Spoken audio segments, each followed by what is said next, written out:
Hello, welcome to YCFT. Today we're going off-brand a bit as we're getting close to Valentine's Day. We thought we'd do Yeah.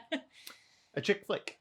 We thought we'd just switch it up a little bit. Just switched up. We did a couple of slashers Yeah. last week, but we're not just going to pick any old chick flick. We're going to pick something with a bit more complexity to it, and I think I'm basically going to be taking a bit of a back seat on this one because you have 3 A4 pages of notes on this Who that I knew? do not have. There's so much to say about this film.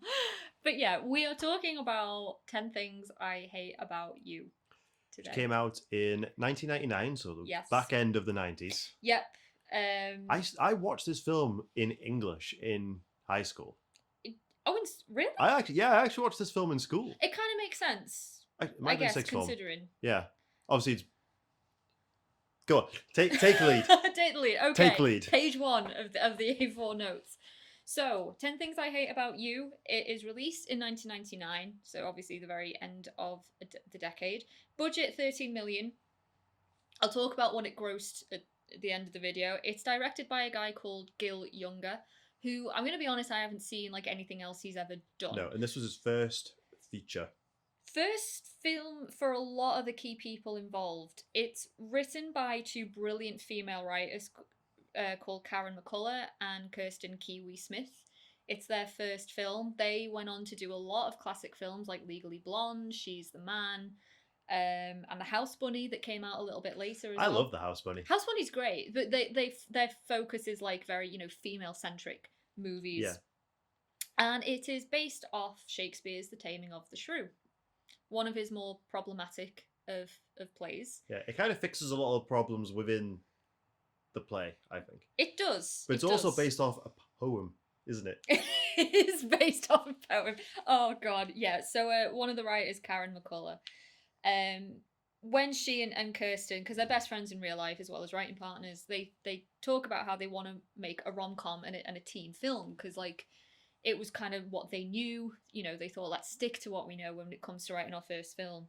And they were kind of stuck for ideas. And so to kind of try and get their mindset back into the teenage kind of, mindset, Karen went back and read her old diaries. And in her diaries, she found this poem that she had written about her ex-boyfriend in high school that she was apparently having a lot of trouble with. And the poem was called 10 Things I Hate About Anthony. And she told this to Kirsten, and Kirsten just said, that is a brilliant title, we are using it, and they just evolved the story around that. Obviously based off Taming of the Shrew. Yeah, Anthony does know about this. Anthony does know about this, and apparently he's very proud of it. Yeah. Like I said, introduces a lot of now famous, we've got Julia Stiles. We have the brilliant Julia Stiles, who's absolutely fantastic in this film. I think most famously known for the Bourne franchise after this. For the Bourne franchise, she is going to appear in the new Orphan movie. Oh. As well. I can't wait for that. We'll do an Orphan video before the new one comes out. Obviously, Joseph Gordon-Levitt. I mean, what's he been in? Who knows who that guy is? JGL. Who's that? Who is he? Yeah, very baby JGL in this film. He is an absolute baby in it. And of course, most famously, the late great Heath Ledger. R.I.P. R.I.P. Heath. Yeah. He is amazing in this film. Oh, he's fantastic. I mean, like, all of them had kind of been working prior to this film, but this was definitely the first thing that kind of, like, put them on a map, as it were. It's like, as much as I think the writing is a massive part of why this is such a good film. Yeah. We have to give props to the director, because a lot of the more comedic moments in the film he put in there. He did, yeah. And he thought that would be a way to make it appeal more to the boys as well, as because the script is very centered. This is a film for the girls. It's for the women. It's very empowering, but he wanted to throw some stuff in there for everyone to enjoy, and the comedic moments in it, I remember them just as much as I remember the good script. It worked. As a boy, I enjoed it. But he also added a lot of really interesting camera movements in it and just generally constructed the film very well. It's like 10 things when you watch it. Again, it kind of I only register it the more times I watch it, and like as a film fan and as I've gotten to know film a little bit more. But there's a lot of like creative camera work in this film, and like a lot of cool aesthetic stuff that he does. Like, we've got dolly zooms. We've got that cool like trippy shot where they throw the flyers down the stairs, and like it's all in slow mo. Like, it's just kind of an artistic movie. When he can do something interesting, he does it. So do you want to give us a brief synopsis? I will. Okay, so Taming of the Shrew is, well, quickly, just a bit kind of based around two sisters, very different sisters who were on the marriage market. And this film kind of takes that core essence. So we still have the two sisters, but instead of being set in 16th century Italy in the Shakespearean court, we are in an American high school in the 90s. We've got two sisters, Bianca, who's the younger sister, who is very popular, very kind of like traditionally very feminine. She's very pretty. She wants to date, very desperately wants to date. And we also have older sister Kat, who is very kind of powerful feminist, like a very self-avowed feminist. She does not want to date. She is kind of scary and intimidating to a lot of people in the school. Well, she's described as a heinous bitch. Heinous bitch, and which she she's loves quite it. proud of. She's quite proud of that. She smiles at that. And so Dad sets this rule where Bianca can only date when Kat starts dating, and the only problem there is obviously Kat does not want to date. So one of Bianca's suitors, Joseph Gordon-Levitt, hatches a plan where they're going to hire a guy to woo. He is the new boy at school, and he befriends. What is the name of his friend in it?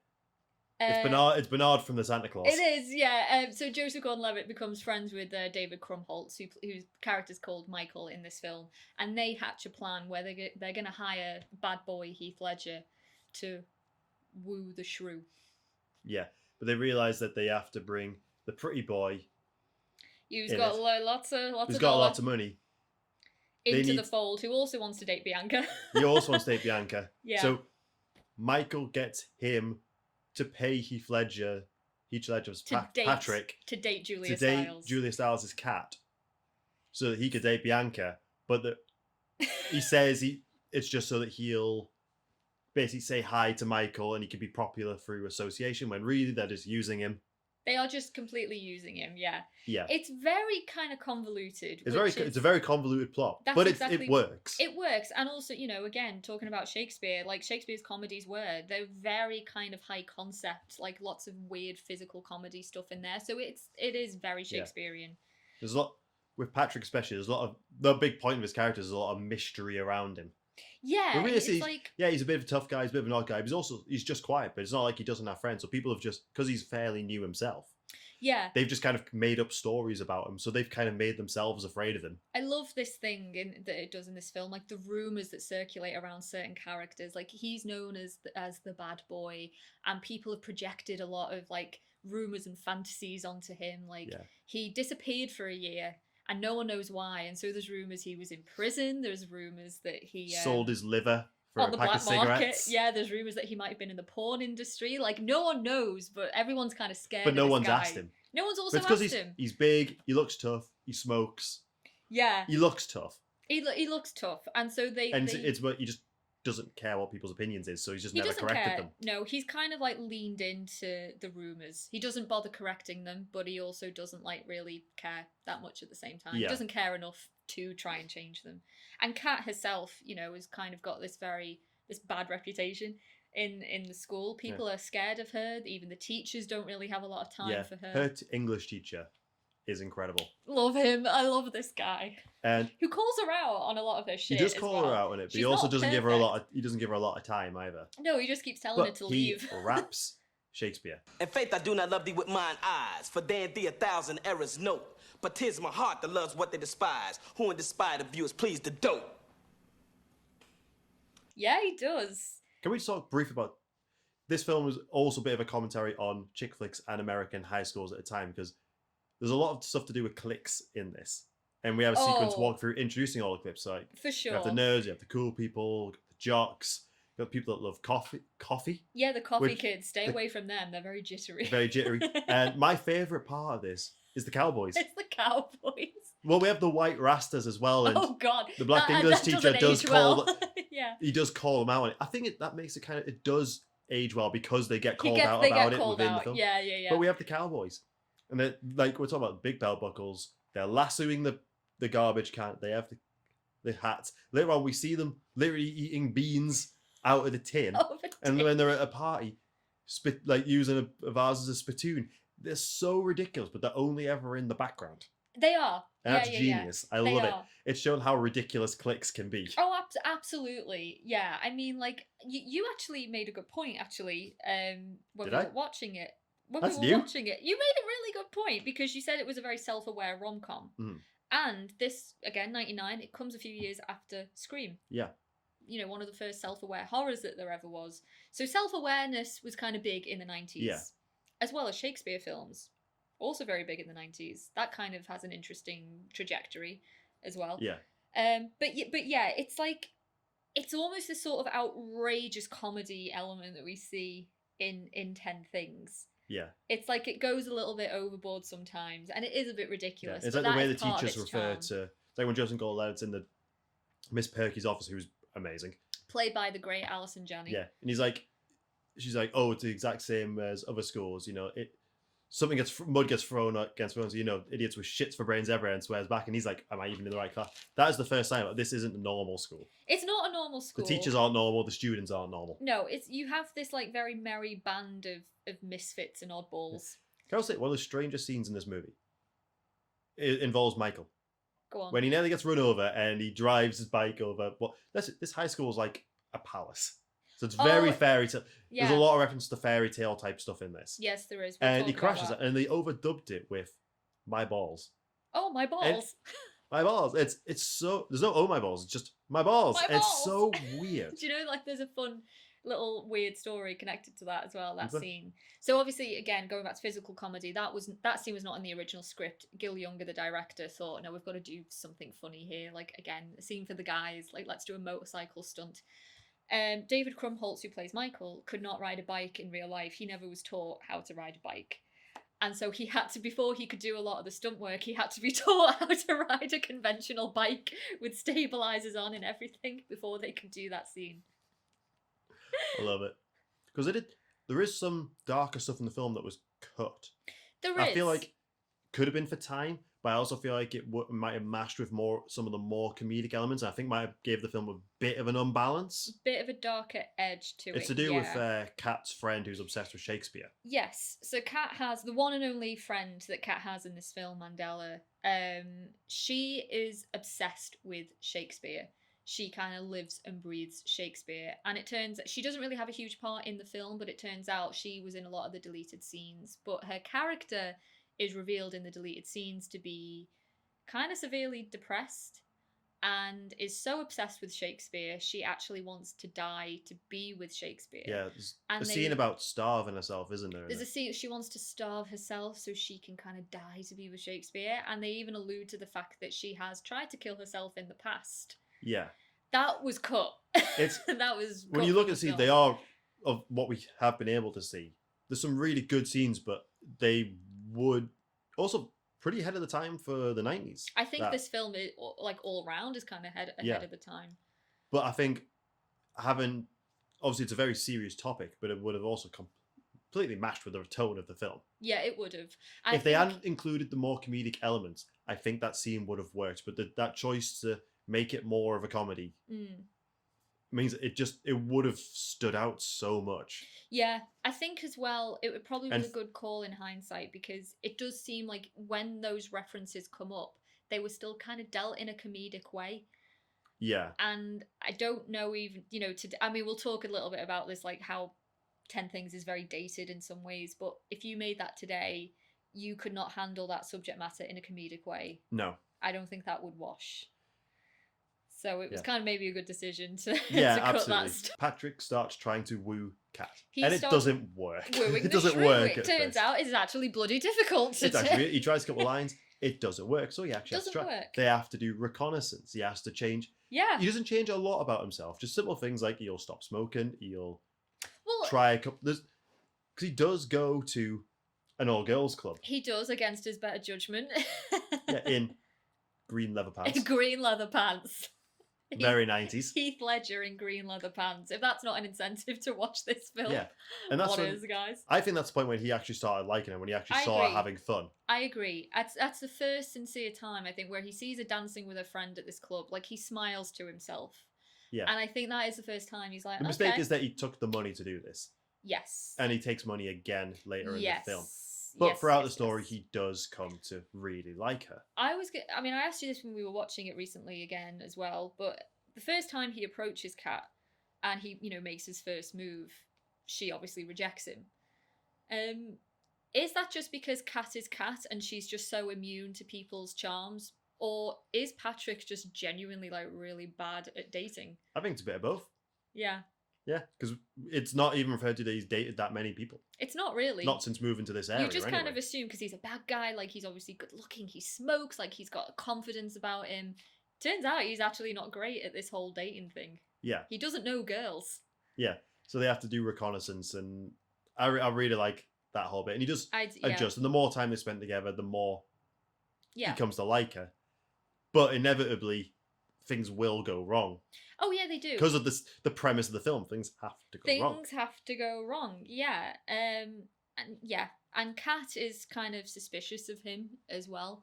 Yeah, because it kind of comes out of nowhere. She questions his motives as well, Rightly so. And absolutely rightly so. They do end up at a party. They do. Bogey Lowenstein's party. Which is a side plot.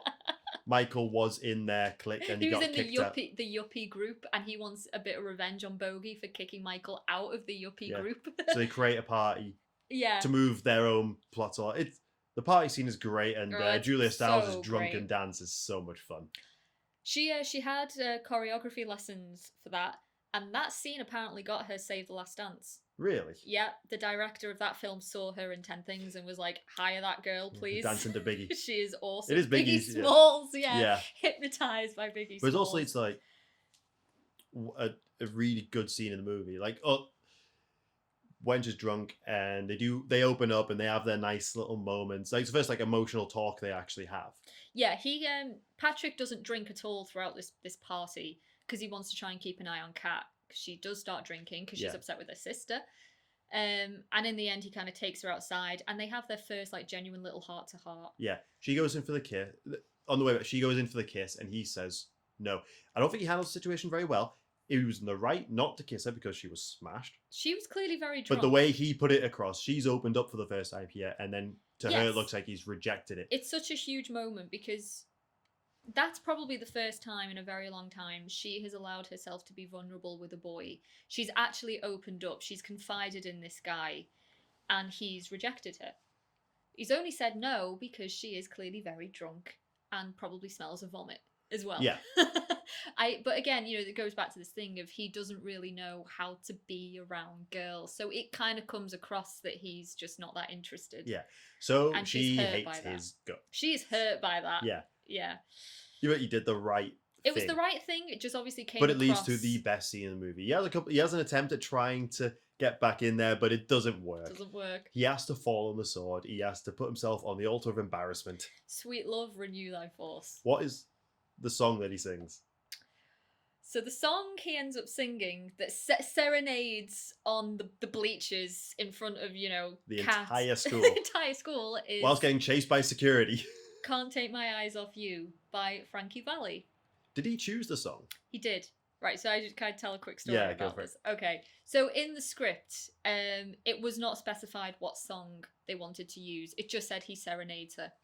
And so when they got into production, the director suggested I Think I Love You, which I think is a David Cassidy song. I might be wrong in that, but it's a classic song.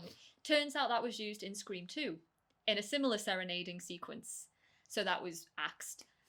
The director then suggested... We referenced Scream twice. Yeah. The director then suggested I Touch Myself by the Divinals, which, if you're an Austin Powers fan, it was used in the first film. Classic song.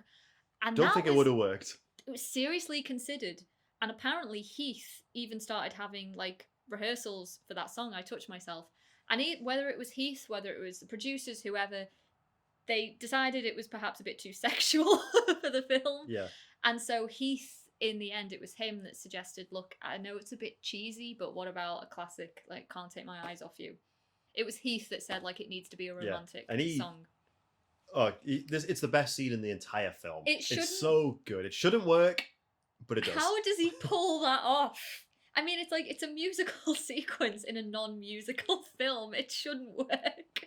But it is so charming. And it works. She falls for it. Yeah. Thing is, I think a lot of girls in school fell for it that moment. I think that was the moment everyone fell in love with Heath Ledger. Yeah. That's the scene right there. Yeah. Not a bad singer either.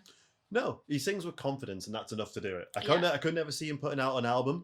After this, but he did it well enough to get the point across. Exactly. And it's so much fun to watch. It is. He's got the marching band going across the football pitch and soccer pitch and everything. A lot of the money that he's been paid to take out Cat with, he uses for this particular scene. Yeah. He uses to pay off a few, like the band and the sound guys and whatnot.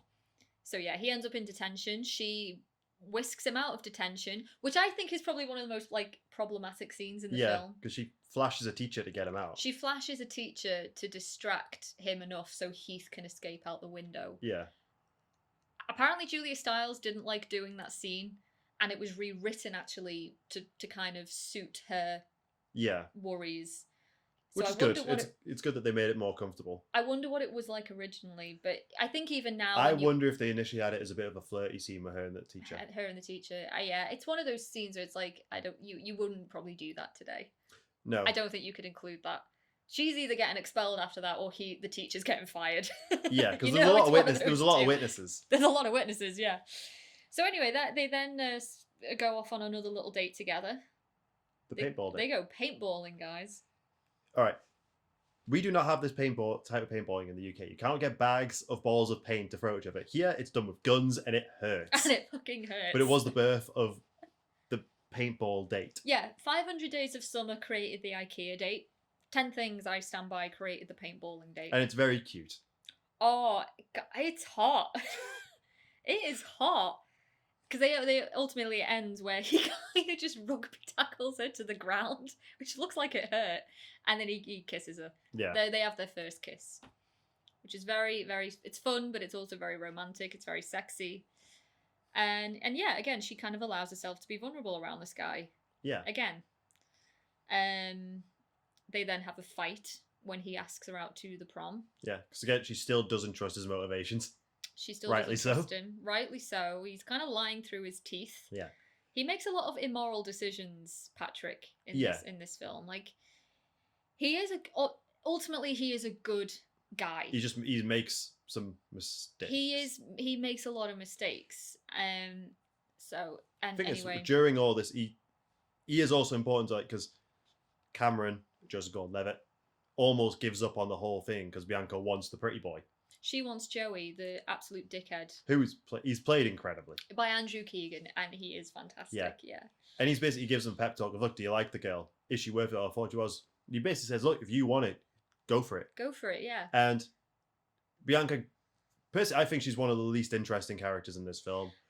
But she's also gone on a journey of her own to realize she doesn't want... She doesn't want the pretty boy. Boys. She no. wants this nice kid who literally learned French to be a tutor. She sees for herself how immature and idiotic and narcissistic Joey is. Yeah. She sees that at the party, and then she kind of starts falling for... Well, it's also... Cameron Gordon tells her that you can't treat people the way you treat... He's probably the first person to actually stand up and say how you treat people is wrong. Have you always been this selfish? Yeah. And she answers, yeah. She's kind of honest in that. Yeah. But I think that's the first time anyone's ever spoken to her like that. And she likes it. And she likes it. Yeah, she appreciates it. Obviously, the whole story culminates at prom. Yeah. And it's a mess. Oh, what a glorious, terrible mess it is. They clearly wanted No Doubt for this, but could not afford No Doubt. They clearly could not. The budget did not stretch. The 13 million did not stretch to No Doubt. So they have this band called Letters to Cleo, and they are basically Kat's favourite band. Yeah. And they perform at the prom. They are knockoff No Doubt, but they are very good. Yeah. They are very, very good. They are actually really cool. Like, a lot of their music is on the 10 Things soundtrack. Yeah. Apparently, Patrick called in a favour to get the band to the prom. God knows how he managed to do that. But he's Patrick Verona, so, Isn't that a reference as well to Shakespeare, isn't it? Oh, there's so many references to Shakespeare. The school is called Padua High School. Padua is the fictional Italian town in the original Taming of the Shrew. Patrick Verona, classic setting for a lot of Shakespeare's plays, Romeo and Juliet. Kat and Bianca's surname is Stratford-upon-Avon. We get a lot of actual Shakespearean lines in this. Yeah. I burn, I pine, I perish. Shakespeare abounds in this movie. Because this is when we also see Kat's friend turn up to prom in a Shakespearean dress, and Michael's there in Shakespearean getup as well. And to me, it's like when I first watched it, it didn't make any sense, but knowing what was cut, that scene makes a lot more sense. Yes, definitely. Yeah. And yeah, they kind of have their own little romance together. It's very cute. It's very, very sweet. Yeah, he gets his girl. Everything goes wrong. It goes completely wrong. Joey's not happy that he's been screwed over. Yeah, he realizes like what's actually kind of been going on here. And Kat finds out via Joey that turns out Patrick has been paid to take her Steven out. says like I didn't do it. He's like I didn't do it for the money, and it's like he still took the money twice. You still took it, Patrick. It doesn't make it okay. I do actually really like that confrontation. Yeah. And again, we'll talk, generally about Kat, but she is such a cool character because even though she's clearly hurt by this revelation, she doesn't break down. She doesn't cry. She's angry with him. Yeah, she's angry. She's angry with this guy, and she has this brilliant line, like where she talks about how he was paid, and she's like, what was it? I'd like a down payment now and then a bonus for sleeping with me. It's like, oh, it's such a good line, and he tries to kiss her to like try and make up for it. It doesn't work. Nothing he does is the right decision in that scene. No, and she leaves. Yeah, I also want to talk a bit about Kat and Bianca's dad. Yes, please. Let's do it. No, they picked a very funny guy to play him. A character which I think in any other chick flick would have been an obstacle. He is a bit of an obstacle, but he also would have been like, a tough dad, a bad a character we dislike. It's very clear throughout the film, he's just doing what he's doing because he cares. He loves his girls and he wants to protect his girls because he has been hurt by their mother. Yes. leaving. Yes, absolutely. We never really find out why Mum is not there. All we hear is that she left, so presumably she's walked out on the family. Yeah. So Dad is raising 2 teenage girls alone, and 2 very headstrong, well, his job is opinionated. What I gather is he's a bit of a midwife. Yeah, I think he's either like a gynecologist or he's like he's a male, doctor. Yeah. He delivers babies for a living, so he constantly sees women who've made bad decisions, and you can see he's worried constantly. He doesn't want Kat to move away for college. He doesn't want Bianca, his little girl. But they do have a lot of sweet moments throughout when he's like, the worry of you girls growing up is that you don't get to play a part in their lives anymore. Yeah. He's like, I never had to worry about you because you're so independent. Yeah.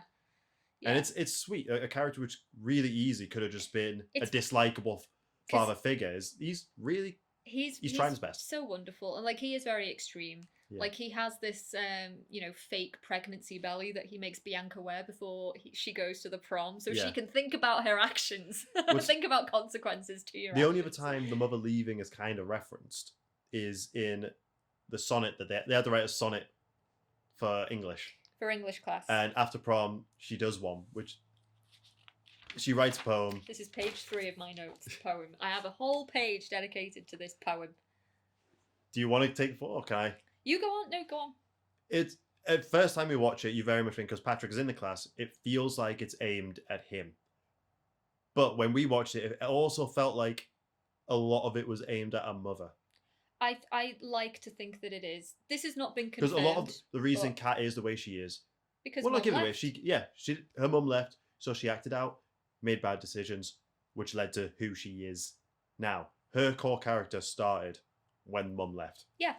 Absolutely, because we also, in one of the sweetest scenes in the film where Kat and Bianca have a heart-to-heart, the first kind of genuine heart-to-heart they've had, Kat reveals to Bianca that she slept with Joey. She presumably lost her virginity to Joey. Yeah. And she instantly regretted it, and he dumped her. Because she didn't want to do it again. And it was that moment she confesses where she said, I don't want to do anything ever again just because other people expect it. Because she admits she had sex because everyone else was doing it, and that was kind of where she mainly seems to be angry because she never told her. It feels like it's been years that she didn't feel like she could tell her.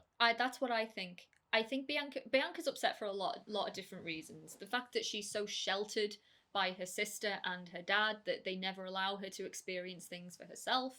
But I also think a lot of that hurt is because Kat never confided in her sister this huge thing that happened in her life. So yeah, that we realise that. But yeah, you're right. The ending, where the 10 Things poem, which is where obviously the title comes from, I kind of think it's a bit of a public shaming of Patrick. She doesn't name check him, but it's obviously she's delivering it to him. But I do think echoes of the mum are in the poem. You know, certain lines like, I hate the way you never called.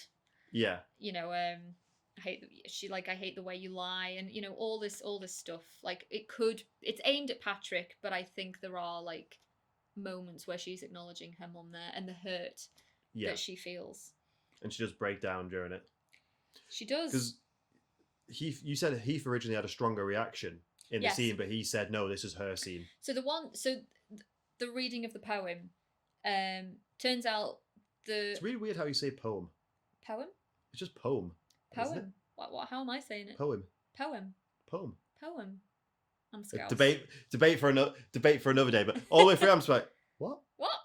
The 10 Things poem. Okay. Yeah. Better. It's the one and only take that they used. Julia Stiles was not meant to cry in this scene. It wasn't scripted that she cry. She starts crying as she's doing the take. She just genuinely kind of like felt in the moment, I guess. So it's the only take that they use because it is a brilliant scene. But yeah, originally, once they did her scene, obviously the camera turns to look at Heath and they're going to focus on his reaction. And his reaction was meant to be a lot stronger. I think he was probably meant to cry or something as well, but he said, no, this is Julia's scene. So obviously, like, we do see a bit of his reaction. He's clearly pained, but it was definitely toned down, and that was a decision that Heath made. And Julia Stiles has said in interviews since, like, she remembers that day really well because, you know, it was such like a generous, lovely thing for him to do, to like give her that moment, because he recognised how important special that scene was. Yeah. So following this, we do get the ending of the film, which is a bit controversial. It's I didn't realize it was controversial until like 2 days ago. I love it. I personally love it. I don't see an issue with this. But basically, yeah, I mean, Kat, she does the poem, she walks out of school, she's going to leave, and she sees a Fender Strat waiting for her in her car. He uses the money to buy her dream guitar as an apology. Because she wants to be in a girl band. That's basically his way of apology, which she is like, okay, all right. And they kiss and basically make up, and the film ends to a musical sequence. Yeah.